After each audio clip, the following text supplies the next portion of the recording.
In somatic cell cycle DNA synthesis take place in. तो somatic cell cycle है, अब उसके अंदर जो है डीएनए सिंथेसिस कहाँ पे होता है ये बताना है, कौन से फेज में। ऑप्शंस में फेजेस दे रखे हैं। पहला जो फेज दे रखा है वो G1 फेज दे रखा है। G1 जो है बिफोर डीएनए सिंथेसिस से पहले होगा ये, ठीक है।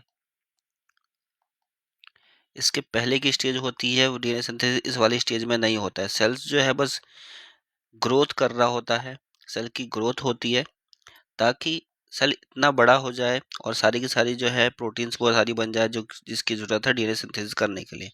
तो वो सारी चीज़ें बन रही होती हैं। तो एक तरीके से प्रिपरेटरी फेज होता है डीएनए सिंथेसिस का, ठीक है। प्रिपरेशन होती है यहाँ पे डीएनए सिंथेसिस आगे चल करके होए। तो यहाँ पे डीएनए सिंथेसिस नहीं होता है। नेक्स्ट है प्रोफेस ऑफ माइटोसिस। माइटोसिस का प्रोफेस वाला जो स्टेज है, माइटोसिस मतलब सेल का डिवाइड होना, उसका जो प्रोफेस होता है यहाँ पे न्यूक्लियर जो एनवलप है वो हटना चालू हो जाता है। साइटोप्लाज्म वाला रेश जो एरिया है वो क्लियर हो जाता है और क्रोमोसोम्स जो है वो फैलना चालू हो जाते हैं और सेंट्रियोल्स हल्की हल्की बननी चालू हो जाती है, ठीक है। तो इस वाले फेज में ये होता है। यहाँ पे डीएनए रेप्लिकेशन इसमें भी नहीं होता है, ठीक है। तो इसमें भी डीएनए सिंथेसिस डीएनए रेप्लिकेशन नहीं होगा। नेक्स्ट स्टेज है आपका एस फेज। तो एस फेज जो है इसका मतलब है, एस का मतलब सिंथेसिस फेज, ठीक है। तो यहाँ पे जो है डीएनए सिंथेसिस होगा।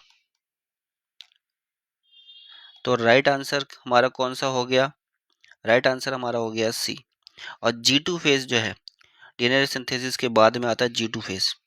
G2 फेज एक तरीके का डीएनए सिंथेसिस और माइटोसिस के बीच की स्टेज होती है, ठीक है। यहाँ पे जो है सेल्स प्रोटीन्स बना रहा होता है, मतलब एक तरीके से यहाँ पे सेल्स वो सारी प्रोटीन बनाएगा जिनकी ज़रूरत है आगे चल करके माइटोसिस करने के लिए। तो एक तरीके से सेल प्रिपेयर करता है अपने आप को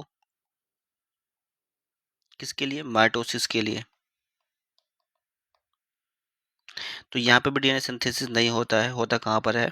एस फेस में। तो एस जो है सॉरी सी जो है वो राइट आंसर है।